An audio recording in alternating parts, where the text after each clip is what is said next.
Good morning বন্ধুরা, সবাইকে আমার পুরনো স্বাগত জানাই। সেই চ্যানেলটিতে আমি চলে এসেছি একটি নতুন ব্লগ নিয়ে। আজ সারাদিন কর্মব্যস্ততা, এই সকালে উঠেই আমি চলে এসেছি জিনিসপত্র ধুতে দেখলাম যে বাগানে ছাদে যে সব গাছগুলো লাগিয়েছি সেই ছাদ বাগানে আমার অনেক ফুল ফুটেছে। আজ কিন্তু সত্যিই খুব ব্যস্ত, হয়তো অনেক ফুল হবে, অনেক ত্রুটি হবে, তার মধ্যেই আমি ভিডিওটা করে নিচ্ছি। সবাই আমাকে অবশ্যই সাবস্ক্রাইব এবং লাইক করবেন, যাতে আমি পরে ভিডিওটাকে এগিয়ে নিয়ে যেতে পারি। দেখুন ছাদ বাগানের যে ফুলগুলো ফুটেছে, সঙ্গে সঙ্গে আপনাদের দেখিয়ে নিই। দেখাতে দেখুন সাদা যে শুভ্র ফুল, এটা হচ্ছে কুন্দ ফুল। এই কুন্দ ফুল কিন্তু দেখতে সত্যি খুব সুন্দর। দেখুন এত সুন্দর ফুটেছে। সেই ফোটা ফুল দিয়েই চলে যাব আমি আমার বাগানে, যেখানে মাছ ধরা হবে। আমার আস্তেই দেখলাম এখানে শুরু হয়ে গেছে মাছ ধরা। এই মাছ ধরতে দেখছি বাড়িতে যে কাকুরা কাজ করছে বাগানে, তারা কিন্তু ভাত খাবে, এই জন্য জাল দেওয়া চলছে। সেই জাল দিয়ে দেখে নিই কী মাছ পড়েছে। দেখা যাক কী মাছ পড়েছে। একটু তো অপেক্ষা করতে হবে। কি মাছ আছে জলে, জাল আছে হাতে, এবার তো একটু তো দেখতেই হবে। দেখি কি মাছ পড়েছে। অনেক মাছ পড়েছে, দেখি চলুন কি পড়েছে।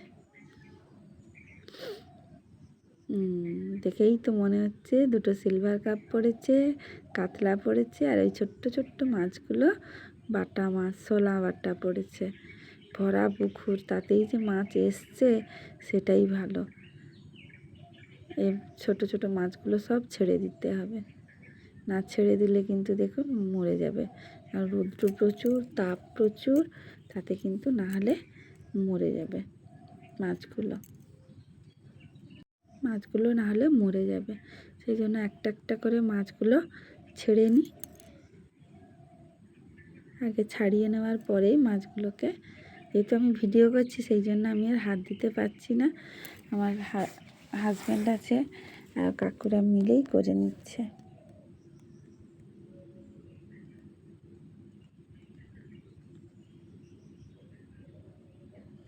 এর মধ্যে বড় মাছগুলোর মধ্যে একটা মাছ রেখে দেবো।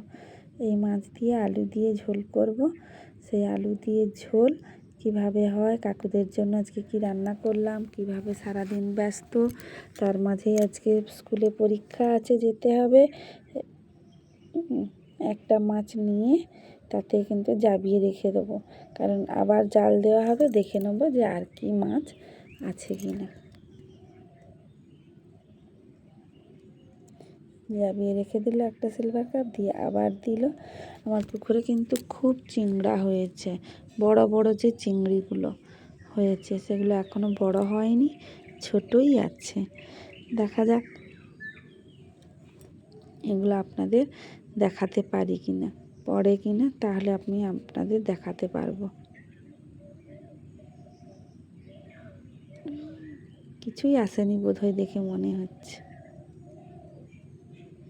সত্যি বন্ধুরা, সারাদিন এতটাই ব্যস্ত যে খাওয়ারেরও সময় পাচ্ছি না। পেল না, আবার অন্য পুকুরে একটা জাল দিয়ে দিল। দেখি ওখান থেকে ছোট কিছু মাছ পাওয়া যায়। বাকি দেখেছেন ছোট কত মাছ পড়েছে। এগুলো হলো মনশীল মাছ। এই মনশীল মাছগুলো কিন্তু ডিম পাড়ে না, জানেন বন্ধুরা। এই মাছগুলো কিন্তু ডিম পাড়ে না, এই কারণে এত হয়ে যায়। দেখুন একটা যদি পুকুরে হয়ে যায়, সে কিন্তু প্রচুর বাচ্চা দিয়ে দেয়। এ কিন্তু মুখ দিয়ে বাচ্চা দেয়। আপনাদের একবার দেখাবো আমি এই পুকুরে মাছ দেখে হয়। আর আমি দেরি না করে বাড়ি ফিরে চলে এলাম কাকুদের জন্য রান্না করতে। সঙ্গে ডালটা ধুয়ে নিচ্ছি। ডালটা ধুয়ে কাকুদের জন্য একটু পেঁয়াজ দিয়ে পকোড়া মতো বানিয়ে দেবো, দিয়েই ওদেরকে মুড়ি দিয়ে দেবো। এই জন্য বারবার এটা ধুয়ে নিলাম, আগের থেকেই ভিজিয়ে রেখেছিলাম, না হলে হবে না। এবার দেখুন কি দিয়ে মাখিয়ে ফেলছি। একটু পেঁয়াজ, হলুদ, লঙ্কা, একটু পাঁচফোড়ন দিয়ে দেবো। তাহলে দেখবেন পাঁচফোড়ন একটু দিয়ে দিলে না স্বাদটা বাড়ে। আর একটু সামান্য রসুন কুচিও দিয়ে দেবেন। আমি আর দেখালাম না, সেগুলোকে অফলাইনেই রেখেছিলাম। দিয়ে ডাল বাটাটা মিক্সিতে করে মাখিয়ে নিচ্ছি, কারণ দেরি হয়ে গেছে, কাকুরা খেতে চলে আসবে, এই জন্য পারলাম না পুরোটা দেখাতে। দিয়ে মাখিয়ে ঝটপট করে ভেজে নেওয়ার পরেই ভাজতে ভাজতেই হয়তো কাকুরা চলে আসবে। আর এত সময় নেই আপনাদের যে দেখানোর জন্য, হয়তো সময় পাবো না। সঙ্গে সঙ্গেই হাতে কড়াইটা বসিয়ে দিয়েছি, দিয়ে কড়াইটা গরম হতেই কিন্তু দেখুন পকোড়াগুলো দেওয়া শুরু করে দিয়েছি।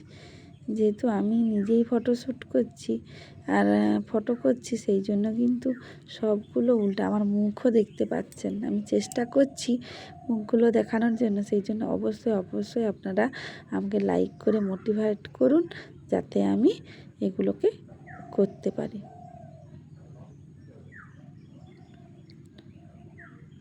আর প্রচুর দেখছেন না পা ঘষছি, রান্নাঘরে প্রচুর পিঁপড়ে হয়েছে, যে পিঁপড়েতে মানে আমি নাজেহাল হয়ে গেছি। আর সময়ও নেই যে আমি একটু পরিষ্কার করে বসবো, সময় হলে কিন্তু বসতে গেলে দেরি হয়ে যাবে। আর বন্ধুদেরকে সঙ্গে সঙ্গে দেখুন আমি মুড়িও সঙ্গে সঙ্গে বেড়ে রেখেছি, পকোড়া 4 পিস করে দিয়ে কাকুদের আমার শাশুড়ি মার হাতে তুলে দিলাম, উনি নিয়ে চলে যাচ্ছেন। আমার আর সময় নেই। আর যেগুলো দিয়েছিলাম সেগুলো এখানে ভেজে খানিকটা তুলে নিলাম। এতটাই ব্যস্ত, সেই তেলেই কিন্তু আবার আমি পটল ভাজাটা তুলে দেবো। পাশে ভাতটা বসিয়ে দিয়েছি, কারণ আমাকে পরীক্ষা আছে মানেই আমাকে খুব তাড়াতাড়ি যেতে হবে। 12টা 15য় পরীক্ষা আছে, তো আমাকে 11:30টার মধ্যে এখানে বেরোতেই হবে। এই জন্য সঙ্গে সঙ্গে পটল ভাজাটা তুলে নিচ্ছি। চেষ্টা করছি বন্ধুরা এডিট করে সব করার জন্য। একটু সবাই প্লিজ আমাকে একটু সাহায্য করবেন, আমি যাতে এটাকে এগিয়ে নিয়ে যেতে পারি। কি দিলাম বলুন তো, এতে একটু চিনি দানা দিয়ে দিলাম। পটলে যদি একটু হালকা করে চিনি দানা দিয়ে দেওয়া হয় না, পটলটা আর নরম হয়ে যায় না, শক্ত থাকবে এবং ভাজাও হয়ে যাবে। এই ছোট্ট খাটো টিপসগুলো আপনাদের দেখানোর জন্য আমি অবশ্যই বসেছি, দেখতে পেয়েছেন। পাশে কাকুরাও খেতে বসেছে, পটল ভাজাও তুলে নিয়েছি। নেওয়ার পরে আমি এটা একটা আমাদের গ্রাম বাংলার ঘরোয়া রান্না করব, বিচা কলা ডাল দিয়ে ঘন্ট করব। সত্যি বন্ধুরা আমার খুব প্রিয় জিনিস, এতে মুগ মুসুর মিশিয়ে ডালটা আমি করব। ডালটা বসিয়ে দিয়েই চলে যাব আমি মাছটা কাটতে, যে মাছটা ধরে নিয়ে আসা হয়েছে, আর কিছুই পড়লো না বলে সেই মাছটাই নিয়ে চলে এসেছিলাম, সেই মাছটাই কাটতে চলে যাব। ভালো করে নেড়ে দিলাম। দেখুন আমি আর পটল ভাজার যে কড়াটা ছিল তাতেই দিয়ে দিলাম, কারণ বেশি তেল তো জানেন আমি দিতে পারবো না। আমার হাজব্যান্ড খাবে, শাশুড়ি মা খাবেন, ওতে কিন্তু কোলেস্ট্রলের পরিমাণটা বেড়ে যায়। সঙ্গে সঙ্গে কী করলাম বলুন তো, যে বিচে কলার জলটা ভিজিয়ে রেখেছিলাম, একটু বাটিতে গড়িয়ে খেয়ে নিলাম। বিচে কলার জল কিন্তু শরীর খুব ঠান্ডা করে। আপনারা চেষ্টা করবেন যখন বিচে কলা ছাড়াবেন, তখন কিন্তু ভালো করে আগে ধুয়ে তারপরে ছাড়িয়ে জলে দিয়ে রাখবেন। ওই জলটা যদি আপনারা খেতে পারেন খুব উপকার। দেখতে পেলেন আমি মুগ মুসুর মিশিয়েই রান্না করছি। সঙ্গে সঙ্গে আমি একটু লবণ আর হলুদ দিয়ে দেবো। লবণ একটু হলুদ একটু দিয়ে দিলে কিন্তু তাড়াতাড়ি সিদ্ধ হয়ে যায়। আর আমি যেহেতু কাঁচের জারে রেখেছি, কোনো জড়ানোর কিন্তু সম্ভাবনা নেই। এইগুলো আমি কী করি, মধুর জার কফির জার ফেলে দিই না, সেগুলোকে আমি একটু একটু করে সবই ধুয়ে রেখে দিই। এবার দেখুন চলে এসেছি মাছটাও কাটতে। এই 700-800 মাছ হবে, পুকুরের মাছ। আর আমাদের পুকুরে সত্যি দেখুন বোঝাই যাচ্ছে খাওয়ার আমরা এক্সট্রা কোনো খাওয়ার দিই না। কেন? আমরা শুধু ভাত মুড়ি, বেঁচে থাকা মুড়ি, রেশন থেকে যে কী বলা যায় আটার প্যাকেট পাওয়া যায়, সেগুলোই আমরা দিয়ে দিই। মাঝে মধ্যে আমি চালও ফুটিয়ে ভাত করে দিয়ে দিই। সঙ্গে সঙ্গে চলুন মাছটা কেটে নিই। পুরো মাছটা দিয়েই আজকে আলু দিয়ে ঝোল করব, পোস্ত দিয়ে। বলেছিল টক করতে, কিন্তু করব না, বাড়িতে টক দই আছে, সেই জন্য আর টক আর করলাম না। কাকুরাও খাবে, 3টে তরকারি ভাত করে দিয়েই আমি চলে যাব, না হলে তো সময় নেই, দেরি হয়ে যাচ্ছে। এভাবে ছাই দিয়ে একটু করে ফেললাম। উনুনও আছে, সব আছে, কিন্তু উনুন বর্ষাকাল বলে উনুনে রাঁধতে পারছি না। বর্ষাটা কাটুক, আমি আপনাদেরকে উনুনে রান্না কিভাবে করি, আমার শাশুড়ি মার হাতের উনুন কি সুন্দর বানান, আমি সবই আপনাদের দেখাবো।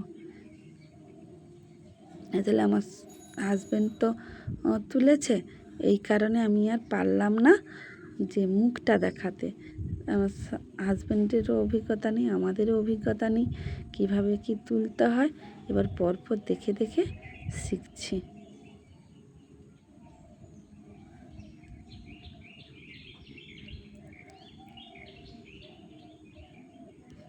মাছটা কেটে নেব। এটা একটু আর এডিট করলাম না, কারণ আপনাদের পুরো মাছটা কাটা দেখাবো বলে আর এডিট করলাম না। সঙ্গে সঙ্গে মাছটা কেটে নিয়েছি, মুড়োটা আর আলাদা করে রেখে দিয়েছি। ব্যস্ততার মধ্যে তো বাড়িতে কাজ হচ্ছে, কাকুরা এসে ডাকছে, এই কারণে সবের মধ্যেই ভিডিওটা করতে শ্যুট করে দিয়েছি। এই জন্য আর ঠিকঠাকভাবে করতে পারছি না।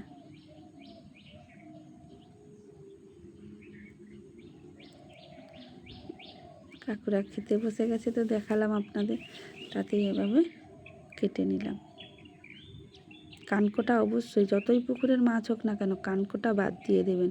কানকোটাই হচ্ছে মাছের যত প্রয়োজন, মানে অপ্রয়োজনীয় জিনিসগুলোকে ওখানেই লাগিয়ে রাখে। এবার সঙ্গে মাছটা ধুয়ে চলে এসেছি, এসে দেখুন এদিকে ডালটাও সেদ্ধ হয়ে গেছে। সেই ডালটা সেদ্ধ নামিয়ে দেবো, দিয়েই সঙ্গে সঙ্গে কী দিচ্ছি দেখুন। এই ঘন্টা কিন্তু বেশি কিছু লাগে না।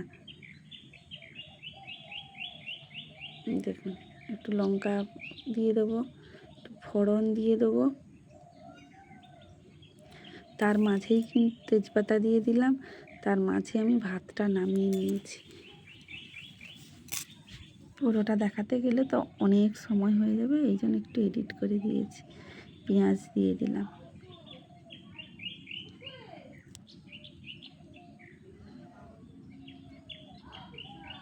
আমার ছোট ছেলে স্কুলে গেছিলো, সেও চলে এলো। এসে কিন্তু শুরু হয়ে গেল আমাদের, তার বদমাশিও শুরু হয়ে গেল। দুবার লবণ দিয়েছি, হবে না, সে মুড়িতে লবণ দিয়েই খাবে, একটু বেশি পরিমাণ লবণ দিয়ে খাবে।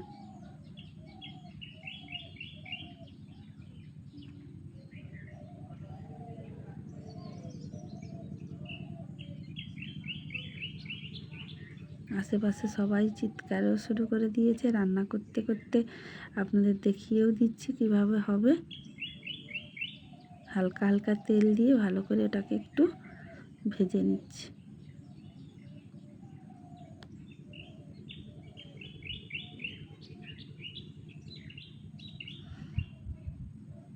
কিভাবে করবেন বলেই দেখাচ্ছি। ভাজতে থাকুন, ভাজতে থাকতে থাকতে দেখুন একটু আরেকটু লবণ দিয়ে দিলাম, যেহেতু ডালে লবণ দেওয়া আছে সেই জন্য আমি একটু লবণ দিয়ে দিলাম। লবণ, হলুদ, বেশি লঙ্কা দেবো না, একটু সামান্য সামান্য লঙ্কা দেবো, যেহেতু পিসিমা খাবেন, কিন্তু বাড়ির লোক খাবে বলে, বাড়ির কাজে খাবে বলে সেটাকে মাথায় রেখে করতে হচ্ছে। একটু আমি লঙ্কা গুঁড়ো দিয়ে দিলাম।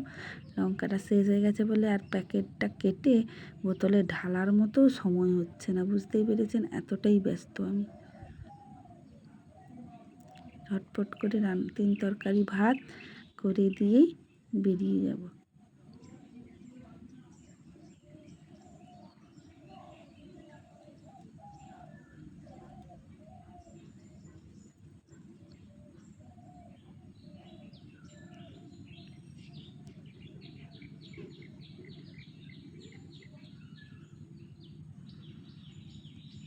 ভাজতে ভাজতে আপনাদের বলে দিই, এই কড়াইটা দেখতে পাচ্ছেন, অবশ্যই এই কম তেলে রান্না করার জন্য কিভাবে দেশি ননস্টিক কড়া বানাবো সেটা কিন্তু আমি আপনাদের অবশ্যই একবার দেখাবো। নিজেকে সত্যি ব্যস্ত এতটা হয়ে গেছি যে খাওয়ারও সময় পাইনি। ডালটা করে নিলাম, নেওয়ার পরেই ডালটা নামিয়ে দেবো, দিয়ে ডালটা প্রায় ফুটে এসেছে, হয়েও এসেছে। এবার ডালটা নামিয়ে দিয়ে মাছটা তুলে দেবো, কারণ তাড়াতাড়ি করছি বুঝতেই পেরেছেন। দিয়ে রান্না সেরে দিয়ে স্কুলে যাব, এসে সবাইকে খেতে দেবো।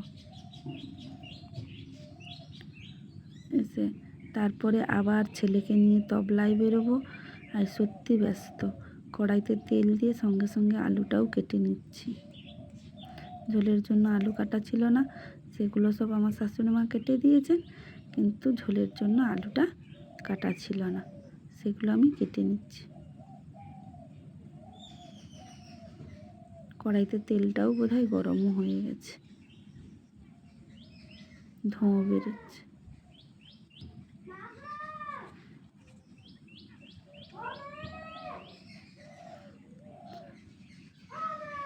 ছেলের দুষ্টামি শুরু হয়ে গেছে, দেখছে আমি কাজ করছি, তবুও কিন্তু বদমাশিটা সে করেই যাচ্ছে। পাশের থেকে সবাই ডাকাডাকি করছে। এবার মাছের মুড়োটা আগে ভেজে দিলাম।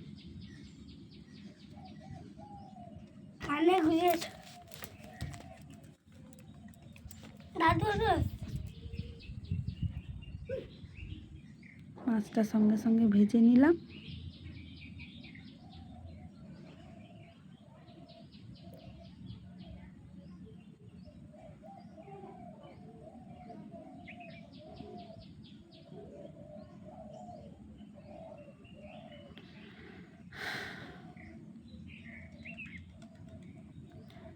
সঙ্গে সঙ্গে মুড়োটা ভেজে তুলে নিয়ে মাছটাও ভেজে দিচ্ছি। দেখুন,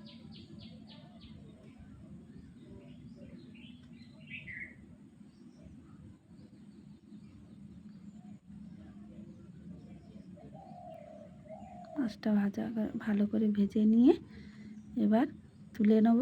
তুলে মাছের ঝোলটা বানিয়ে ফেলব। আলু দিয়ে মাছের ঝোলটা প্রথমে দিয়েছি, আর এলাচ দিয়েছি, তেজপাতা দিয়েছি, পাঁচফোড়ন দিয়েছি, সেগুলো আর দেখালাম না, ওগুলো অফলাইনেই করে দিয়েছি।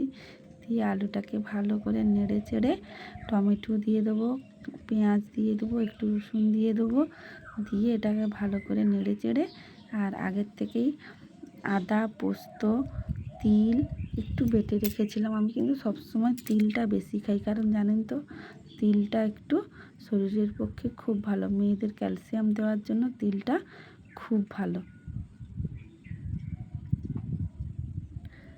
এই হালকা হালকা করে জল দিয়ে দিয়ে আমি কড়াইটা নেড়ে নিচ্ছি।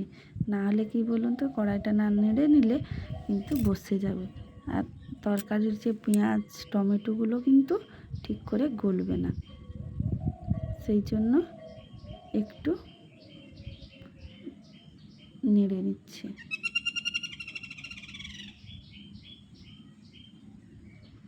নেড়ে নেওয়ার পরে আমি তিল পোস্তটা যে বেটে রেখেছিলাম সেটা দিয়ে দেবো। আদা তিল পোস্তটা বেটে রেখেছিলাম, দিয়ে দেবো। হালকাও হবে, মশলাও স্পাইসি হবে, সব হবে। কম তেলে যেহেতু রান্না করছি, একটু কিন্তু মশলা খাওয়াটা দরকার। আমাদের এক একটা মশলা এক একটা শরীরের পক্ষে কিন্তু খুব উপকারী। রান্না শেষ করে নিয়েছি, এবার নিয়ে ওরই মধ্যে আমি কি করব, মাছের ঝোলে আর একটু জল দিয়ে দিলাম। বুঝতেই পেরেছেন, একটু ঝোল ঝোল তো রাখতেই হবে, বাড়িতে সবাই এতজন খেতে বসবে, এই জন্য একটু ঝোল ঝোল রেখে দিলাম। দেওয়ার পরে চলে যাব, ঢাকনাটা দিয়ে দেবো। দেওয়ার পরেই আমি আবার নতুন আর যা এসব জিনিসপত্রগুলো ছিল সেগুলো সব এই অফলাইনে গুছিয়ে নিলাম। দিয়ে দেখুন ঝোলটাও ফুটে গেছে, এতে মাছ দিয়ে দেবো।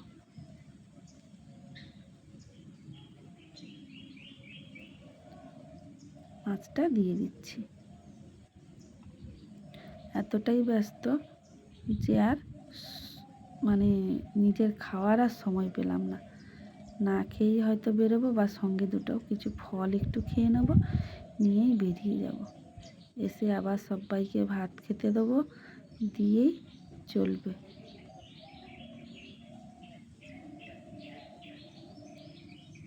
প্রায় রান্না কমপ্লিট হয়ে এসেছে। আমি তো সব সময় জানেন একটা ভাজা মশলা করে রেখেছি, সেই ভাজা মশলাটা দিয়েই ঝোলটাকে নামিয়ে দেবো। দেখুন আমি ভাজা মশলাটা এই কৌটোর মধ্যে ভরে রেখেছি, দিয়ে একটু দিয়ে দেবো। দেওয়ার পরে রান্নাটাকে শেষ করে নেব।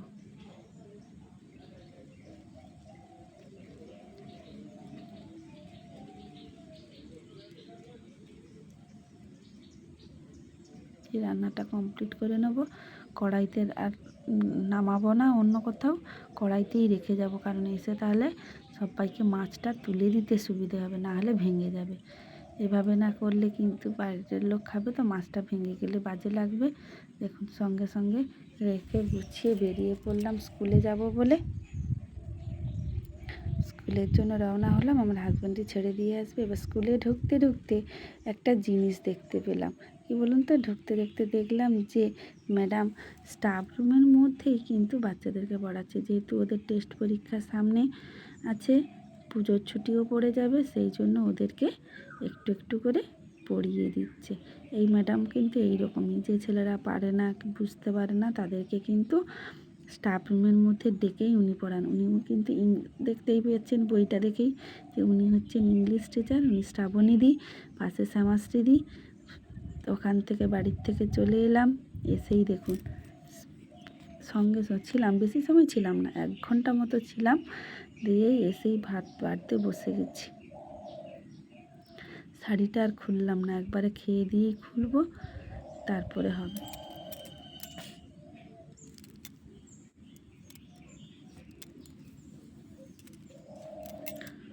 সবাই খেতে বসে গেছে, তার আগে আমার আস্তে আস্তে পিসিমার খাওয়া হয়ে গেছে, বয়স্ক মানুষ, পিসিমার খাওয়া হয়ে গেছে। আমি ভাতগুলো সব জিনিসপত্রগুলো বেড়ে নিচ্ছি, নিয়ে সবাইকে ভাত দিয়ে দেবো, দিয়ে আমিও খেতে বসে যাব। দিয়ে কারণ সব গুছিয়ে আবার বিকেলের রান্নাটা সেরে নিতে হবে। বিকেলের রান্নাটা সেরেই চলে যাব আমি ছেলেকে নিয়ে তবলা শেখাতে।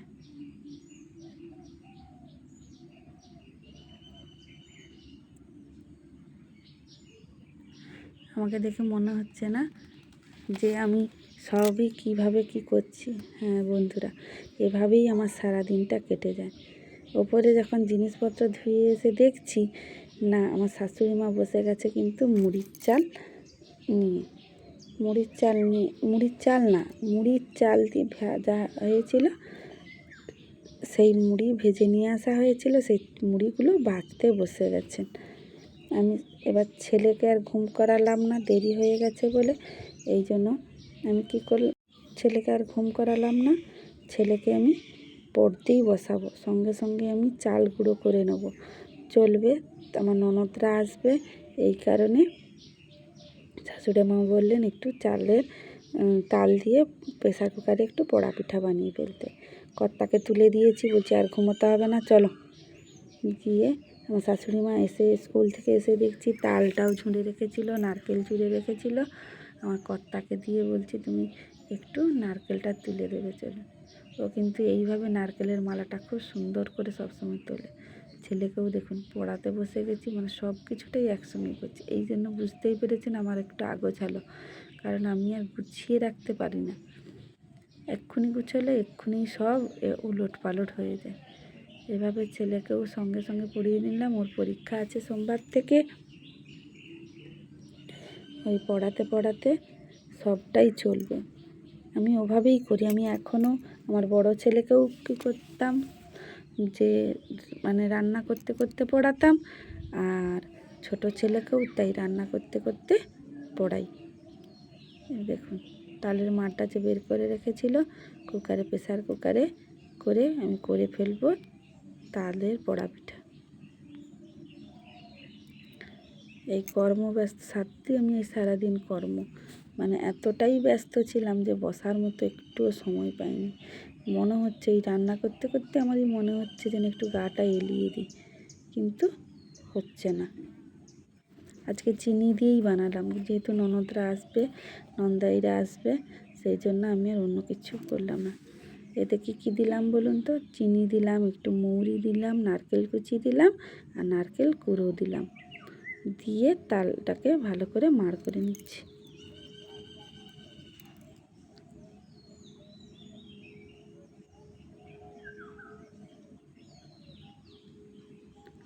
করেই প্রেসার কুকারে এবার কি করব না, এটাকে যেহেতু চাল গুঁড়ি দিয়ে পাক করে নেব, একটু আমি খাওয়ার সোডাও দিয়ে দিই, যেহেতু চিনি থাকে, বয়স্ক পিসিমা আছে, সবাই খাবো, আমরা একটু খাওয়ার সোডাটা দিয়ে দিলে অ্যাসিড হওয়ার চান্সটা থাকে না।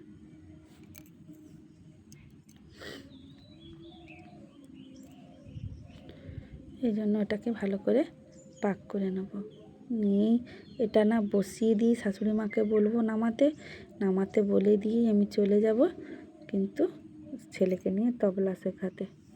সত্যি আজ আমার সারাদিন খুব ব্যস্ত।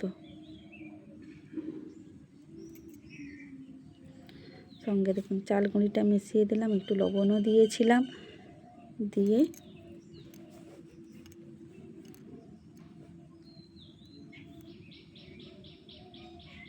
ভালো করে পাক করে নিচ্ছি।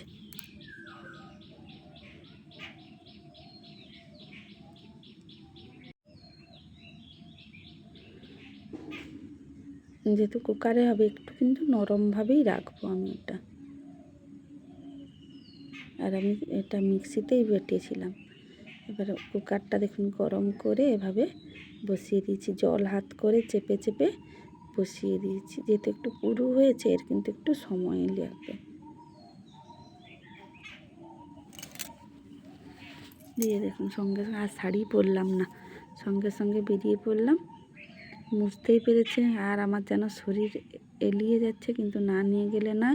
গত সপ্তাহে যেতে পারিনি, এই কারণে ছেলেকে দেখুন নিয়ে চলে এসেছি প্র্যাকটিস করাতে তবলাতে। আশিসবাবু আমাদের হাঁসছড়াতে শেখান। হাঁসছড়ার বাজারটা আপনাদের একবার আমি ঘুরিয়ে দেখাবো। ওখানে অনেক কিছু দেখার মতো জায়গা আছে। পুরনো দুর্গা মন্দির আছে, প্রায় 100 বছরের পুরনো একটা দুর্গা মন্দির আছে। ওখান থেকে হয়ে চণ্ডীপুরে মিয়মারে চলে এলাম। ছেলের জেদ করেছে মিয়মারে কেক খাবে, সেই জন্য মিয়মারের কেক কিনেই চলে গেলাম বাড়ি। এইখানেই শেষ করব আজকে আমার সারাদিনের জার্নি। আর রাত্রে বাড়ি ফিরে আর শুটিং করতে পারবো না, ফটো তুলতেও পারবো না, কারণ বুঝতেই পেরেছেন যে এতটাই ক্লান্ত। যেয়ে দেখবো ননদ নন্দাইরা সবাই পৌঁছে গেছে। ছেলে আড়ি করে চিকেন বার্গার কিনেছে, বাড়িতে সবার জন্য কিছু কেক নিয়ে নেব, নিয়েই বাড়ি ফিরে আসবো। আমার হাজব্যান্ড এসে বলছে রেড ভেলভেট নিতে, সেই জন্য দেখুন আমি রেড ভেলভেটটা 3টে নিয়ে নিলাম। নিয়ে এগুলো কিন্তু এগলেস হয়। টাটা বন্ধুরা, সবাই ভালো থাকবেন। এখানেই শেষ করছি আমার ব্লগটি। অবশ্যই আমার চ্যানেলটিকে সাবস্ক্রাইব করবেন এবং লাইক করবেন। আমি জানি অনেক ভুল আছে, সেই ভুল